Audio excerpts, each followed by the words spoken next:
Assalamualaikum warahmatullahi wabarakatuh. Selamat sore semuanya. Kami dari Wabarakatuh. kelompok 3 ingin mempresentasikan hasil dari kerja kelompok kami. Sebelumnya, izinkan kami untuk memperkenalkan diri terlebih dahulu.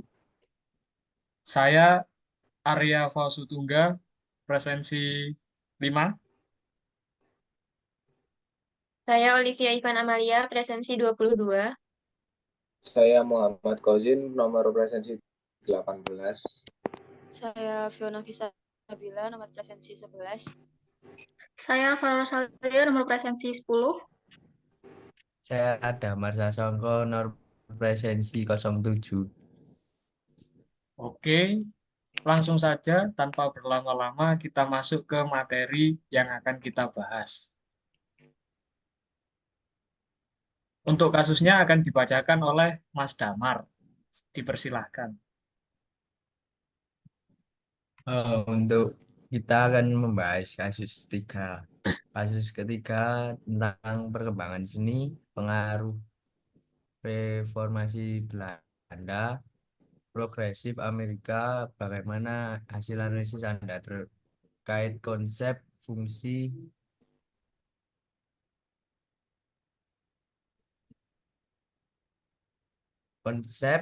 dan tujuan pendidikan seni pada masa perkembangan tersebut. Berikan argumentasi berdasarkan teori yang Anda peroleh. Mengapa hasil analisis konsep, fungsi, dan tujuan tersebut demikian? Oke, dari kasus ini kita sudah menemukan beberapa jawaban yang akan dibacakan oleh teman-teman. Silakan, Mas Kozin. Baik, kemudian untuk konsep dari pendidikan seni pada masa penjajahan Belanda dan progresif Amerika, konsep awal pendidikan seni pada masa penjajahan Belanda mengacu pada apa yang terjadi di negara Belanda setelah disesuaikan dengan kondisi di Indonesia. Dan tak boleh dilupakan disesuaikan juga dengan kepentingan bangsa sebagai penjajah. Konsep awal pendidikan seni pada masa penjajahan Belanda yaitu pelajaran menggambar untuk keterampilan menggambar. Seperti yang terjadi di Belanda, pelajaran seni diperuntukkan untuk mencetak sumber daya manusia dalam bidang industri dan pertukangan. Sehingga konsep pendidikan seni lebih condong ke arah pelajaran ilmu bangun. Kemudian pada masa gerakan progresif Amerika, para pakar Indonesia yang belajar di Amerika mulai berdatangan. Pada masa itu masuklah buku-buku terbitan Amerika ke Indonesia, salah satunya Education Through Art oleh H. Reed tahun 1942. Dengan kondisi itu terjadilah pencampuran pengaruh Belanda dan Amerika. Pada dasarnya, buku-buku terbitan Belanda dan Amerika memiliki konsep yang sama, bahwa kehadiran seni rupa di sekolah difungsikan untuk membantu pertumbuhan dan perkembangan peserta didik. Oke, selanjutnya untuk fungsi akan dibacakan oleh Olive.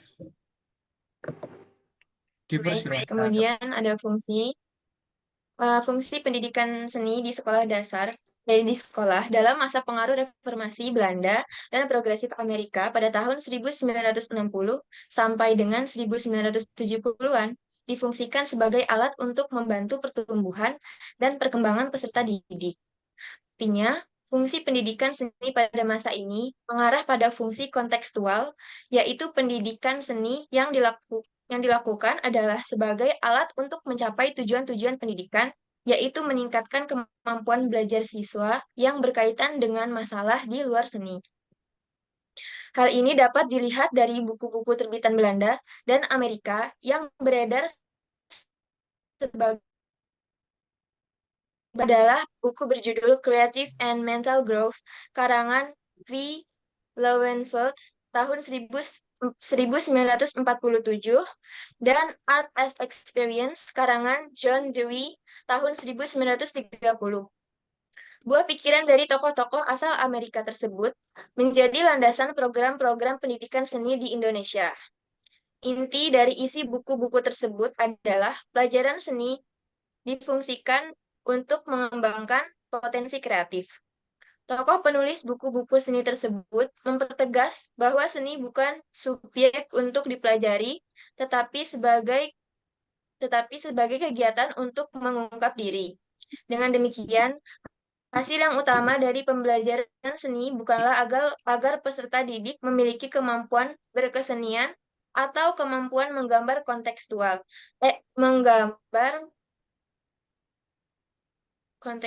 melainkan agar memiliki pertumbuhan dan perkembangan potensi jiwa tertentu, identitas, dan impuls estetik. Oke, kira-kira begitu ya fungsinya. Selanjutnya ada tujuan. Ya, berikutnya ada tujuan.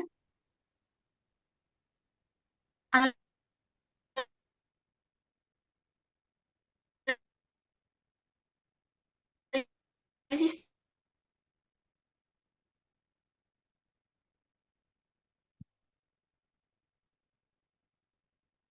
tujuan pendidikan seni dan gerakan progresif Amerika. Tokoh penting dari gerakan ini menyatakan bahwa seni bukan hanya tentang sesuai dengan tujuan pendidikan seni dalam kurikulum. Pendekatan ini mendorong siswa untuk menghargai dan menikmati keindahan dalam berbagai bentuknya. Berikutnya ada memupuk, menumbuhkan, dan mengembangkan kemampuan untuk mengungkapkan rasa seni. Teori kecerdasan majemuk Howard Gardner mendukung metode ini.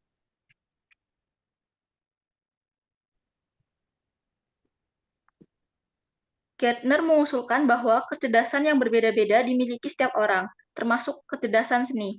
Sesuai dengan tujuan pendidikan seni saat ini, pendidikan seni dalam kurikulum tersebut bertujuan untuk mengembangkan kecerdasan seni siswa, yang mencakup kemampuan mereka untuk mengungkapkan rasa, keindahan, dan kesenian dengan cara yang sesuai dengan norma sosial dan agama. Yang ketiga ada memberi pengetahuan dasar, pemahaman, dan keterampilan tentang seni dan keindahan.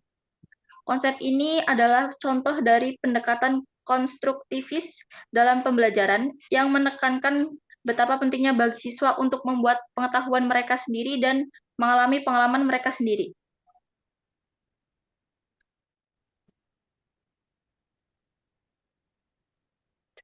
Kemudian yang keempat, menumbuhkan, memupuk dan mengembangkan rasa cinta akan kesenian nasional dan kesadaran akan kesenian dunia. Ide ini sejalan dengan teori identitas dan estetika sosial yang menekankan betapa pentingnya menghargai warisan seni budaya nasional dan internasional. Sesuai dengan tujuan pendidikan seni saat ini, tujuan ini memungkinkan siswa untuk mengembangkan kesadaran akan keberagaman budaya dan kekayaan seni dari berbagai negara. Kemudian yang kelima itu menumbuh pertumbuhan dan harmonis antara jasmani dan rohani. Pemikiran ini mencerminkan pendekatan holistik dalam pendidikan yang ditekankan oleh banyak teori pendidikan, termasuk teori psikologis Abraham Maslow tentang hierarki kebutuhan. Pada masa ini, pendidikan seni dimaksud untuk meningkatkan keseimbangan antara kehidupan fisik dan spiritual siswa, yang penting untuk pertumbuhan dan perkembangan yang seimbang. Kemudian kesimpulan dari penjelasan tadi, bahwa tujuan pendidikan seni pada masa perkembangan tersebut sangatlah beragam dan mencakup berbagai aspek. Pendekatan tersebut sejalan dengan pemikiran dari gerakan progresif Amerika dan pendekatan holistik dalam pendidikan.